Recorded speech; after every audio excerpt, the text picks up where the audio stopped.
வசனம் அப்படின்னா வேதத்திலிருந்து ஒரு சின்ன வார்த்தை கொடுத்து தேவன் நமக்கு உதவி செய்ய போகிறார். ஐயா சீக்கிரமா கொடுங்க, நாங்க அவ்வளவா இருக்கிறோம். இந்த இடத்துக்கு ஓடுறதுக்கு நீங்களா என்னன்னு தெரியல. அப்போஸ்தலர் நடவடிக்கைகள் 14ஆம் அதிகாரம். நல்ல கவனியம்.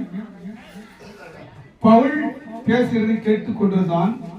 அவனை உற்று பார்த்து, ரட்சிப்புக்கேற்ற விசுவாசம் அவனுக்கு உண்டு என்று கண்டு, நீ எழுந்து காலுண்டு நிமிர்ந்தேன் என்று ஒருத்த சத்தத்தோடு சொன்னான்.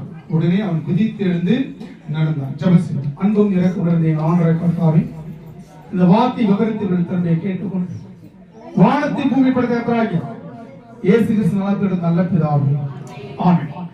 நல்ல கவனிங்க. எத்தனை பேர் கவனிக்கிறீங்களோ அத்தனை பேருக்கும் வருத்தங்கள் இருக்கவே இருக்காது. என் வசனத்தை நம்ம கவனிச்சு கேட்கும்போது வியாதிகள் வேதனை எல்லாம் போயிடும். நான் நிறைய இடத்துல ஆராய்ச்சி பார்த்துருக்கேன். இங்கே என்ன நடக்குதுன்னு சொன்னா, லிஸ்திரா அப்படின்ற ஒரு ஊர். என்ன ஊருமா? நீங்க தான் சொல்லணும். லிஸ்திரா என்கிற ஒரு ஊர். அந்த ஊர்ல தன் தாய் வயிற்றிலிருந்து பிறந்ததுங்கள் சப்பானியாய் இருந்து ஒருபோது நடவாமல் கால்கள் வழங்காதுமாய் இருந்தான். நடக்க முடியாது. கால் தன் தாயின் வயிற்றிலிருந்து பிறகு என்ன பிறந்தான்? சப்பானியாய் பிறந்தான். நடக்க முடியாது.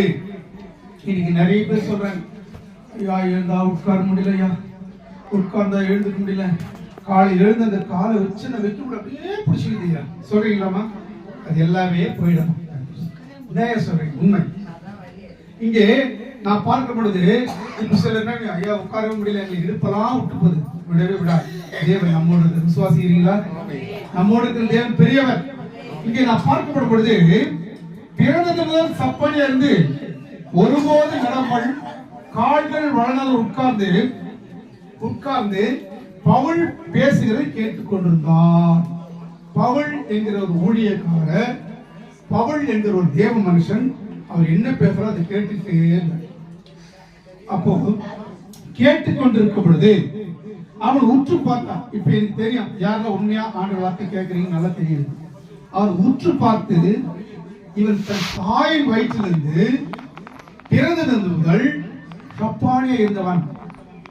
இவன் என்ன பண்றான்? இன்னைக்கு நிறைய பேர் இங்க யாரெல்லாம் வராங்கன்னா, கஷ்டத்தில் இருக்கிறவங்க, கவலையில் இருக்கிறவங்க, கடன் இருக்கிறவங்க, வருத்தத்தில் இருக்கிறவங்க, வியாதியில் இருக்கிறவங்க, பலவீனமா இருக்கிறவங்க தான் வராங்க.